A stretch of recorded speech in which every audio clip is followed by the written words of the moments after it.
बिस्मिल्लाहिर्रहमानिर्रहीम।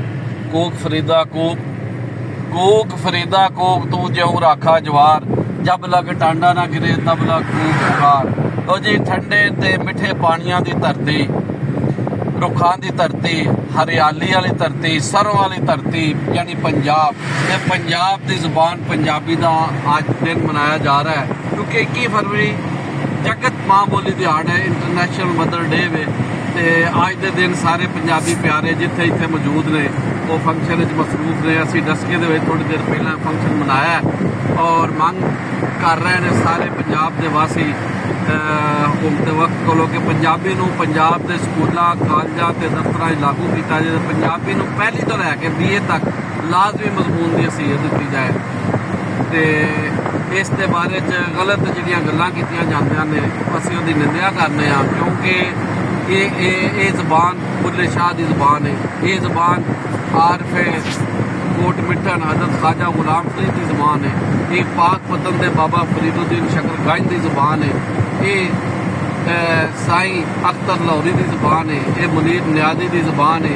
ये उस्ताद दामन की ज़बान है। ये हर पंजाबी की ज़बान है।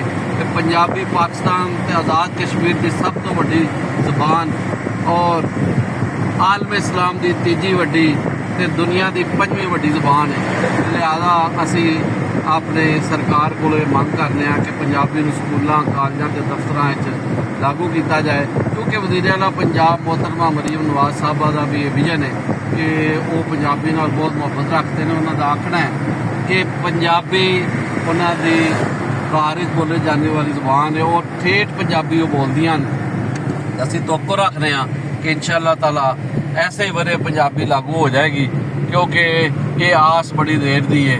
तो बस यही मैं आखांगा कि हीरे मोती तोलांगे, असी पंजाबी बोलांगे, असी पंजाबी बोलांगे, असी पंजाबी बोलांगे।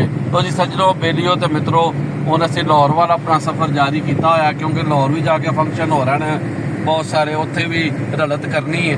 तो पंजाबी प्यारिओ सज्जनों बेलियो तो मित्रों, तुसीं जिथे भी है वो उत्थे उत्थे इस दिहाड़ नूं मनाओ और माँ बोली पंजाबी नूं अगे लिआउण दा आर करो। तो ये साडे पुरखां दी, साडे दादे दी, दादी दी, नाने नानी दी और माँ दी ज़बान है। रब सोना तुहाडे लई चंगा करे और इस वतन दे उत्ते अल्लाह ताला हमेशा सुख ते खुशियां नाज़िल करे। ते लैओ यार हवाले रब दे मेले 4 दिनां दे, उस दिन ईद मुबारक हो सी जिस दिन फिर मिलांगे। रब राखा ते अल्लाह बेली।